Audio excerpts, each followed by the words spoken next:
आज मेरे भाई जैसे ही मर गया, हाहाकार मच गया।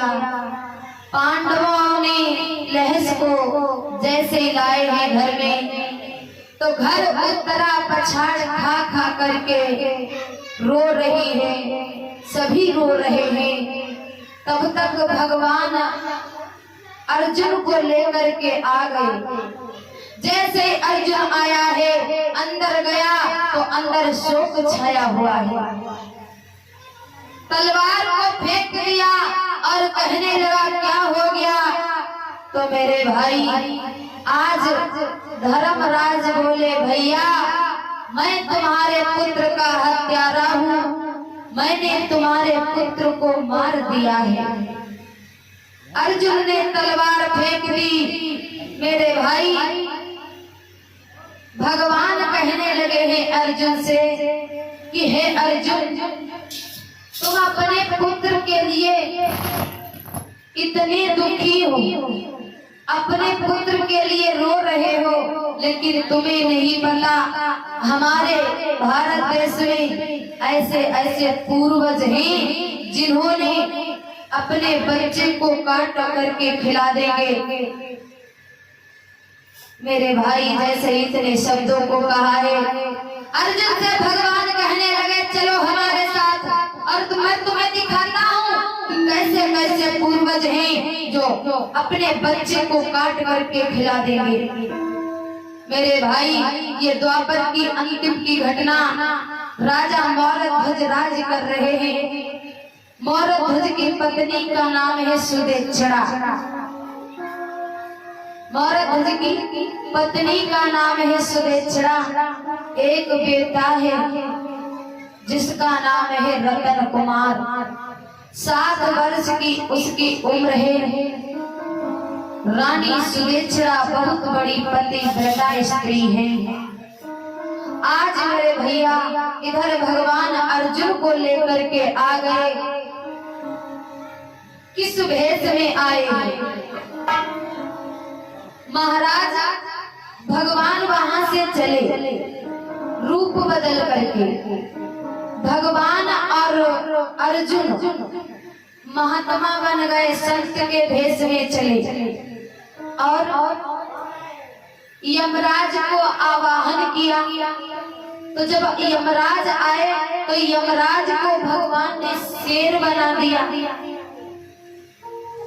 अब भगवान और अर्जुन महात्मा बन करके चले और यमराज को शेर बनाया, अपने साथ में शेर को ले लिया। अर्जुन से कहा चलो मैं तुम्हें दिखाता हूँ ऐसे ऐसे पूर्वज हैं जो अपने बच्चे को काट करके भी खिला देंगे, और तुम अपने पुत्र के लिए इतना रो रहे हो। भैया कि बन के पूरे संत चले भगवंत गवन कर दियो, और हाथन में त्रिशूल रे कमंडल प्रभु लई दियो।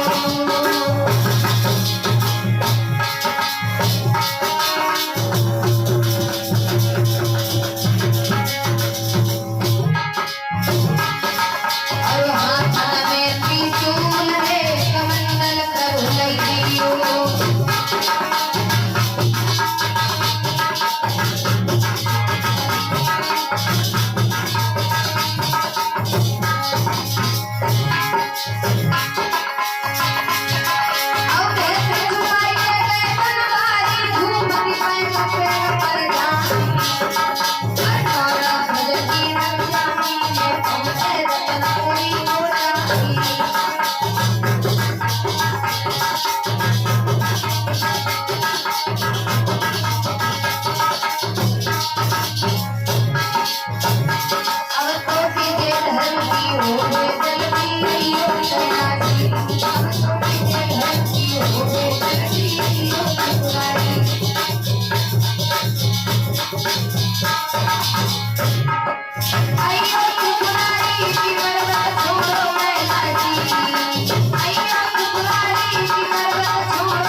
भाइयों, भगवान अर्जुन संत के भेष में चले रत्नापुरी को। भगवान के साथ में यमराज हैं, वो शेर के भेष में है।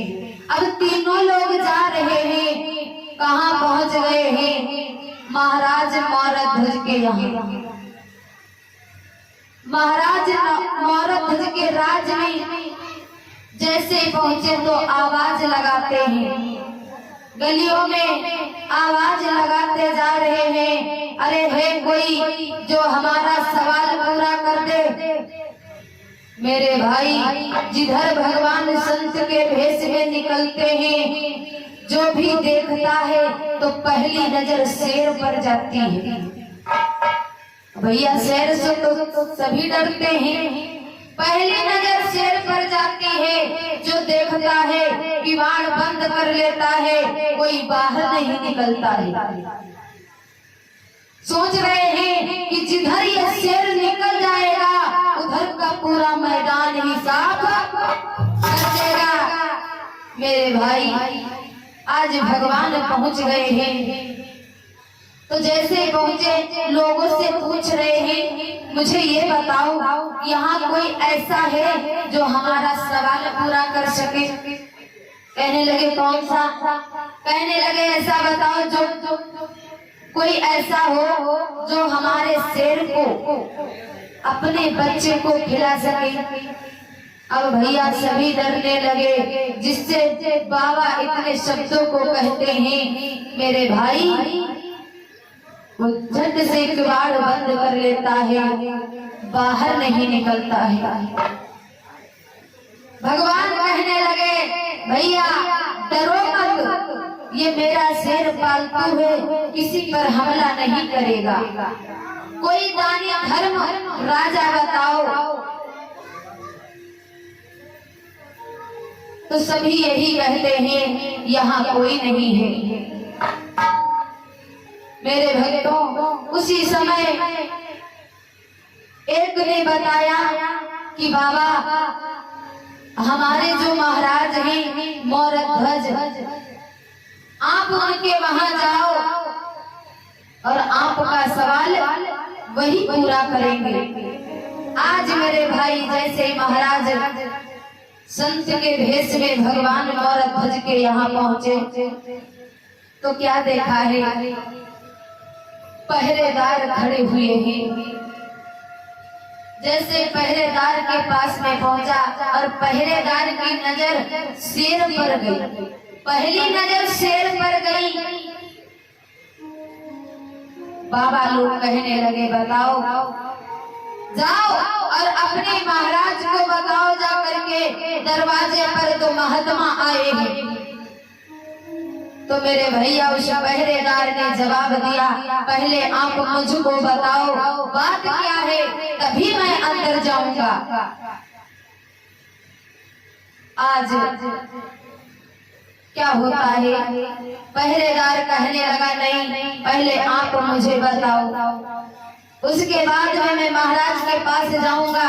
भगवान बोले, तुम जाओ और अपने महाराज को बुला करके ले आओ। बोले, और सुनिले देवड़ी बान, इधर करतान भूप ढिक जाना। तू आए बाबा द्वार पे खबरी करी आना।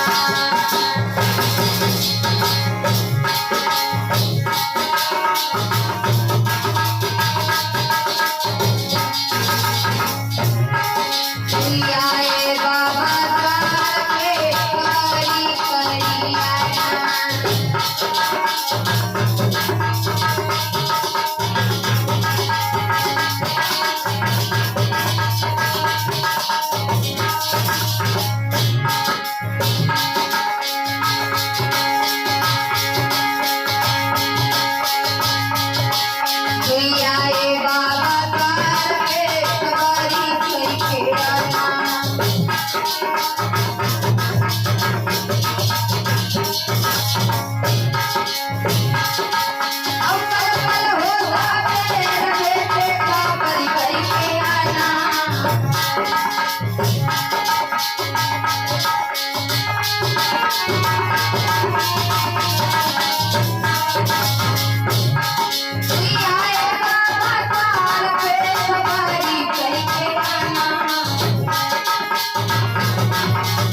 लगे हैं, बाबा जाओ और अपने महाराज को बुला करके ले आओ। बताना जा करके दरवाजे पर दो महात्मा आए हैं। सैनिक बोला राजा नहीं आ पाएंगे, पहले आप मुझको बताइए बात क्या है। मेरे महाराज का आदेश है, जो कोई भिखारी आया, जो भी कुछ मांगे आप उसको दे देना। बताइए क्या मांगना चाहते हो, आप जो मांगोगे वही मिलेगा आपको। मांगिए क्या चाहते हो। महाराज भगवान बोले नमक हराम, अरे 2 पैसे का नौकर जा और अपने महाराज को बुला करके ले आ। मेरे भैया आज उसी समय वो नौकर अंदर गया तो क्या देखा है कि महाराज भोजन करने जा रहे थे। महाराज महाराज भोजन करने जा रहे थे, तब तक वो नौकर पहुंच गया। नौकर कहने लगा महाराज की जय हो। बोले क्या बात है बताओ, कैसे आना हुआ। तो नौकर ने जवाब दिया है महाराज दरवाजे पर 2 महात्मा आए हैं और उनके साथ में एक शेर है, आपको दरवाजे पर बुलाया है। उसी समय हमारे भाई महाराज भारद्वाज खाना छोड़ दिया और वहां से चल देते हैं। रानी बोली महाराज भोजन तो कर लो। राजा बोले अरे तुम कैसी बात कर रही हो, संत दरवाजे पर खड़े हैं और तुम भोजन की बात कर रही हो। भोजन नहीं करेंगे। पहली बार कोई संत हमारे दरवाजे पर आया है। आज महाराज भारद्वाज पत्नी की बात नहीं मानी, आए जैसे दरवाजे पर पहुंचे हैं तो क्या देखा, भारद्वाज की भी नजर पहली शेर पर गई है कि देखा 2 बाबा हैं और उनके साथ में कुछ शेर है।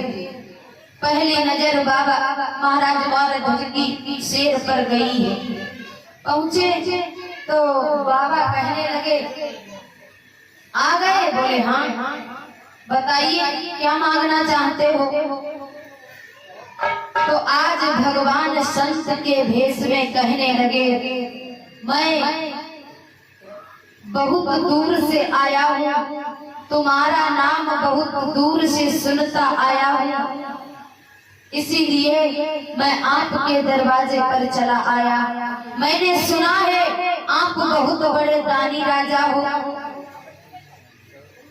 तो महाराज भारद्वाज कहने लगे मांगो प्रभु, क्या मांगना चाहते हो, जो मांगोगे मैं आपको वही दूंगा।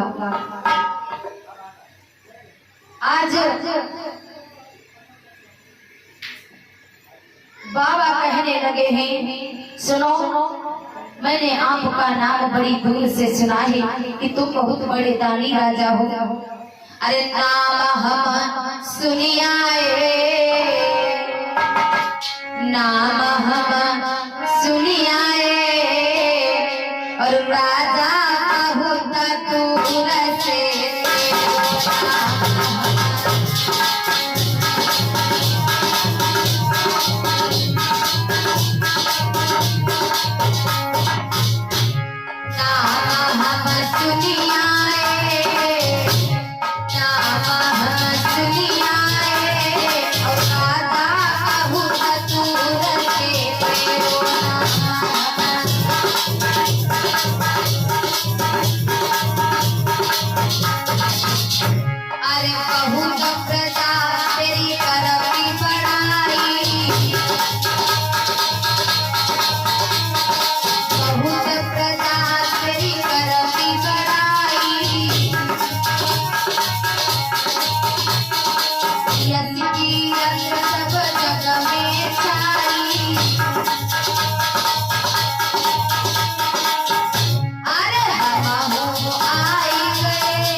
आज मेरे बंधुओं राजा बोले क्या चाहिए?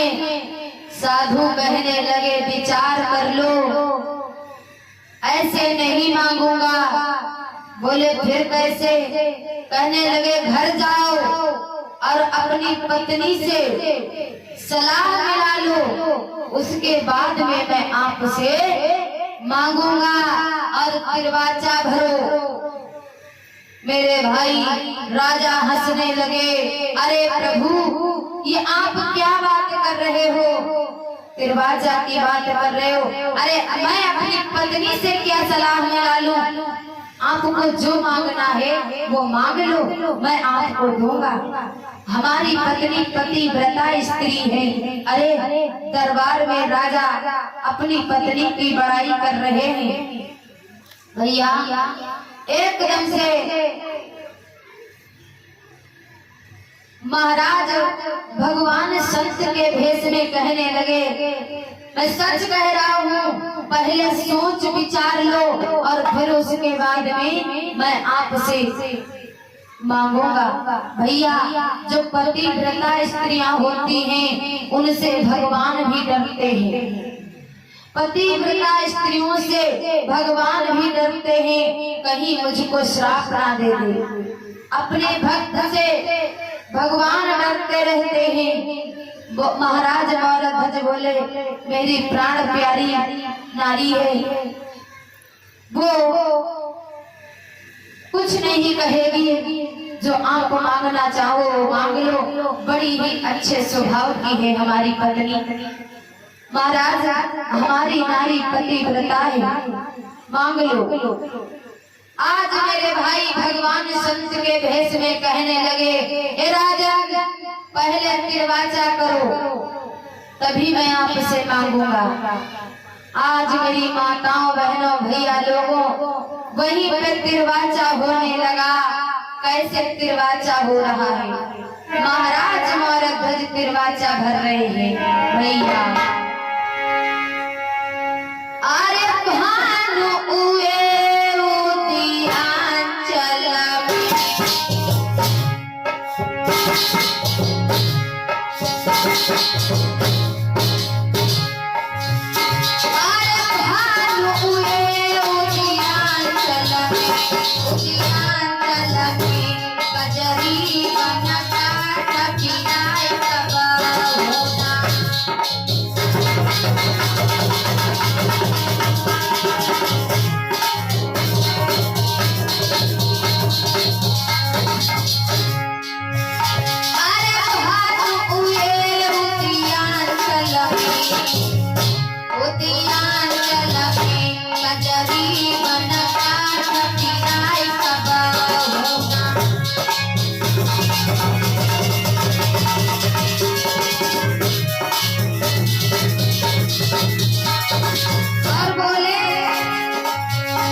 बंधु। राजा बोले बताओ बाबा क्या मांगना चाहते हो।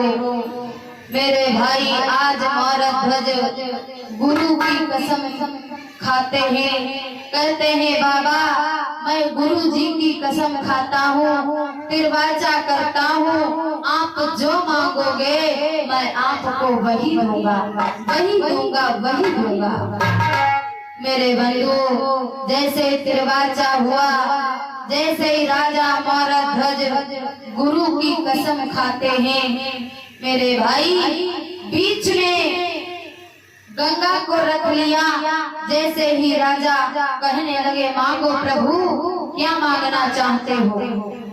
अब भैया तिरवाचा तो कर लिया महाराज औरत ध्वज ने, तिरवाचा तो कर लिया, पर अब महाराज औरत ध्वज थर थर कांप रहे हैं। पता नहीं बाबा क्या मांग ले, पता नहीं बाबा क्या मांग ले, पता नहीं मैं दे पाऊंगा या नहीं दे पाऊंगा। मेरे भाई ऐसे हमारे पूर्वज हुए हैं जिन्होंने अपना सत्य और धर्म नहीं छोड़ा। अब बाबा क्या करते हैं, संत के भेष में भगवान बोले महाराज औरत ध्वज से अच्छा ये बताओ कि तुम कितने लोग हो। बोले ये बताओ कि तुम कितने लोग हो। तो महाराज औरत ध्वज ने जवाब दिया हम लोग 3 लोग हैं। कौन कौन? हम और हमारी पत्नी, एक छोटा सा बच्चा है 7 साल की इसकी उम्र है। अब बाबा नमक लगा रहे हैं, कहने लगे अरे फिर तो बहुत अच्छा है। मेरे भाई जैसे इतने शब्दों को कहने लगे तो बाबा बोले कि आपका बच्चा जो है हमारा शेर भूखा है, हमारे शेर को अपने बच्चे को काट करके उसका बायां अंग खिला दो, हमारा शेर बहुत भूखा है। मेरे भाई महाराज औरत ध्वज कांपने लगे। हमारी पत्नी सुलेछड़ा अरे वो क्या करेगी, एक ही पुत्र है महाराज ये आपने क्या मांग लिया। भगवान कहने लगे परिवार तो बहुत बढ़िया है, आज राजा से मांगने लगे। ईश्वर दयालु है तो ईश्वर बहुत पत्थर भी है, मांगने लगे हैं भैया। और तिरवाचा भरवाई के तब बोले नहीं बनवारी।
मेरे भक्तों आज बाबा कहने लगे हैं कि हे राजन तुम दोनों पति और पत्नी अपने बच्चे को फाड़ करके उसका बायां अंग हमारे शेर को खिला दो। मैं आपसे यही मांगता हूँ। आज जैसे ही इतने शब्दों को कहा, कहने लगे जब तुम अपने बच्चे का आधा अंग हमारे शेर को खिला दोगे तो मैं समझूंगा तुम बहुत बड़े दानी राजा हो।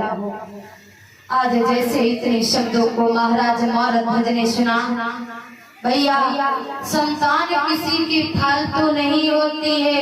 संतान चाहे जैसी भी हो, अच्छी हो खराब हो, चाहे जैसी भी हो, लेकिन संतान किसी की फालतू नहीं होती है। मेरे भाई आज महाराज कानों पर हाथ धर लिए, रोने लगे, बाबा ये तुम क्या मांग लिए हो, ये तो मैं नहीं दे सकता हूँ। और धड़ाम से जमीन पर गिर गए। बाबा ये तुमने क्या कह दिया है, ये नहीं हो सकता है। मैं अपने बच्चे को नहीं दे सकता हूँ महाराज, हमारे एक ही पुत्र है। आज मेरे भैया जैसे ही इतने शब्दों को बाबा ने सुना, बाबा कहने लगे, ओरे राजा, अरे तूने तिरवाचा तो बहुत अच्छे से कर लिया और अब पीछे को कदम हटा रहे हो। मेरे भाई जैसे कहने लगे हैं इतने शब्दों को, सोच रहे हैं अगर तिरवाचा इनकार करता हूँ तो हमारा धर्म चला जाएगा, चाहे कुछ भी हो जाए मैं अपना धर्म नहीं जाने दूंगा। आज मेरे भाई महाराज मौरत ध्वज ने तिरवाचा को इनकार नहीं किया। मेरी माताओं बहनों, इनकार नहीं किया है, अपने को संभाला और अपने को संभाल करके राजा बोले, बाबा मेरी बात सुनो। बाबा संत के भेष में कहने लगे, सुनाइए क्या बोलना चाहते हो। आज महाराज मौरत ध्वज बात को बना लिए और बोले, बाबा हमारा छोटा सा बच्चा है, एक ही हमारे पास पुत्र है, दूसरा कोई पुत्र भी नहीं है। मैं अपने पुत्र को शेर को नहीं खिला सकता हूँ। आज महाराज मौरत ध्वज रो करके बोले, बाबा मेरी बात सुनो। क्या बोले हैं भैया, और सुनी बाबा की बहन भरे जल नैन की गिरा उचारी, मेरो बेटा रतन कुमार रे उमरिया बिलकुल मारी।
रहेगा भैया। और इनके चेहरा को समझावे जिनकी चढ़ी लगी जाती, इनके चेहरा को समझावे जिनके पिया नहीं करते।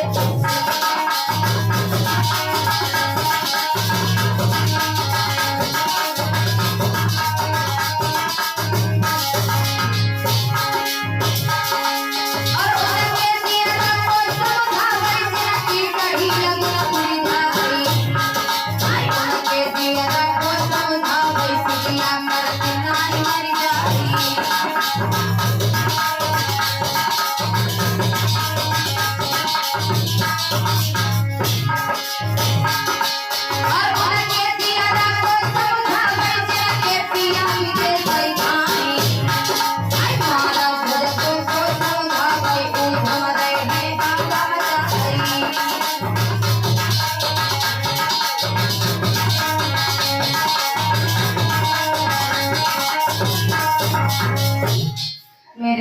आज बाबा से कहने लगे महाराज मोरध्वज, बाबा हमारा बच्चा तो बहुत छोटा है, 60 साल की उसकी उम्र है, तुम्हारा शेर भूखा रह जाएगा, निराश होकर के हमारे दरवाजे से चला जाएगा।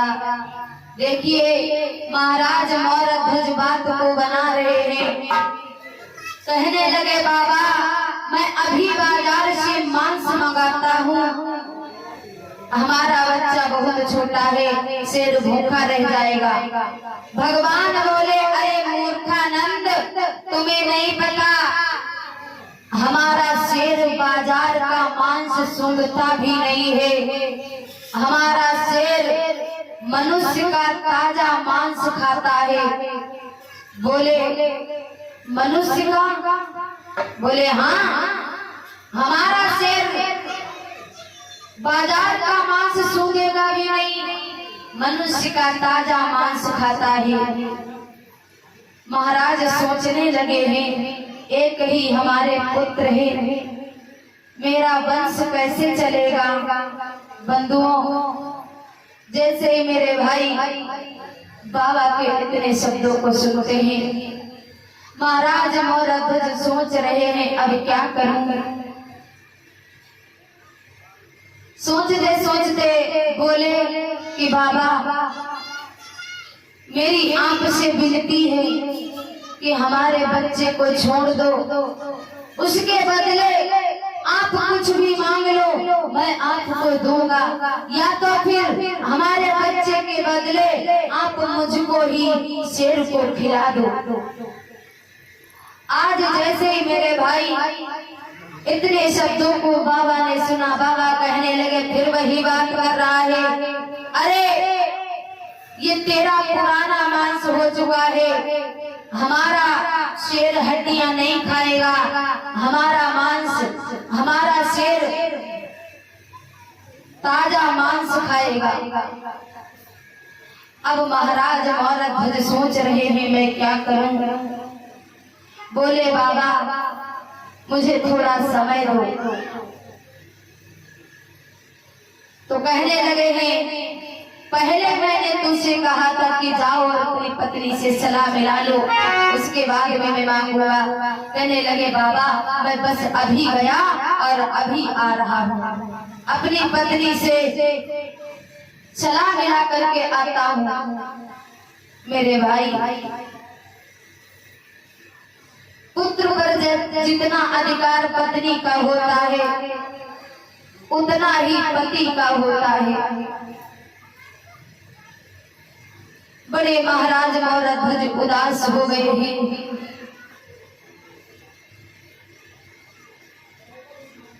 तो बाबा कहने लगे हैं जाओ और अपनी पत्नी से सलाह मिला करके जल्दी वापस आना, नहीं तो हम दरवाजे से ऐसे ही चले जाएंगे।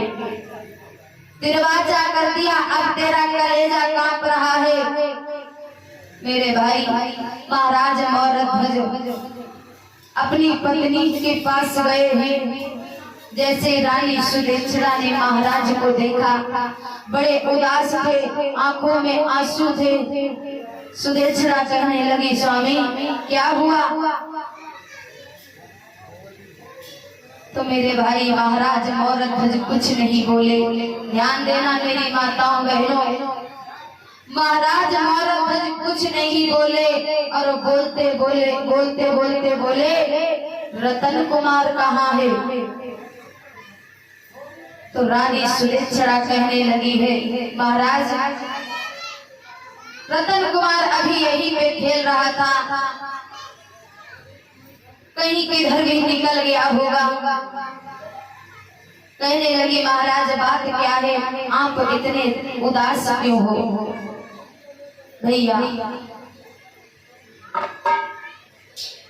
जैसे इतने शब्दों को कहा तो राजा बोल नहीं पा रहे थे।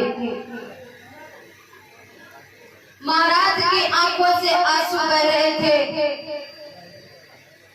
रानी बोली बताओ नाथ आप बोल क्यों नहीं रहे हो।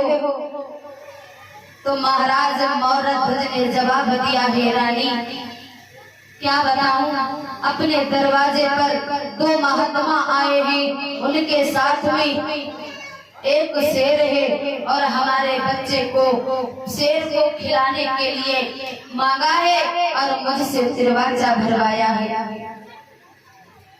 गुरु की कसम खिलाई है, मेरे भाई स्त्री नहीं डरती हैं। बंधुओं, आज क्या बता रहे हैं महाराज मौरध्वज भैया, और तेरा बच्चा भरवाई रे बचन उनरनिया मांगो।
आज राजा बोले, दो महात्मा दरवाजे पर आए हैं, तुम्हारे पुत्र को मांगा है, कहाँ है बेटा रतन कुमार।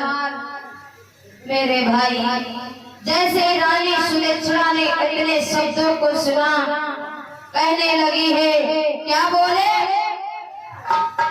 कि हमारे बेटे को खिलाने के लिए मांगा है। अरे जाओ, भेज दो उन महात्माओं को, वो महात्मा नहीं, वो ढोंगी है। आज राजा इनकार नहीं कर पाए। भाई, महाराज बड़े उदास हैं, सोच रहे हैं अब क्या करूं। रानी सुलेक्षणा कहने लगी, महाराज आप उनको दरवाजे से भेज दो। अरे वो महात्मा नहीं, कोई ढोंगी लगते हैं। अरे किसी की संतान फालतू नहीं होती है जो अपनी संतान को शेर को खिला दे। महाराज मौरध्वज कहने लगे, रानी मैंने दरवाजा किया है, गुरु की कसम खाई है, मना मत करो। रानी सुलेक्षणा कहने लगी, मैं कुछ नहीं सुनना चाहती हूँ, आप यहाँ से चले जाओ। महाराज मौरध्वज कहने लगे, हे रानी आप इनकार मत करो, अगर बाबा का वचन पूरा नहीं करूंगा तो हमारा धर्म चला जाएगा। रानी कहने लगी, कुछ भी करो जा करके, मैं अपने पुत्र को नहीं दूंगी, आप जाइए। महाराज मौरध्वज बड़े उदास हैं। महाराज मौरध्वज कहने लगे, हे रानी मैंने बाबा से बहुत कहा कि बाबा आप हमारे पुत्र के बदले कोई और चीज को मांग लो, मैं आपको दूंगा। हमारे पुत्र के बदले आप मुझको शेर को खिला दो। लेकिन बाबा ने हमारी एक भी बात नहीं मानी। रानी सुलेक्षणा कहने लगी, मैं अपने पुत्र को नहीं दे सकती हूँ। महाराज मौरध्वज कहने लगे, अगर तुम पुत्र को नहीं दोगी तो मैं जा रहा हूँ और तलवार मार करके मैं खुद मर जाऊंगा और हमारा धर्म तो बच जाएगा। मेरे भाई, अपने महाराज की रानी सुलेक्षणा ने पकड़ी कलाई बोली स्वामी मेरी बात सुनो। आज दोनों पति और पत्नी रो रहे हैं भैया।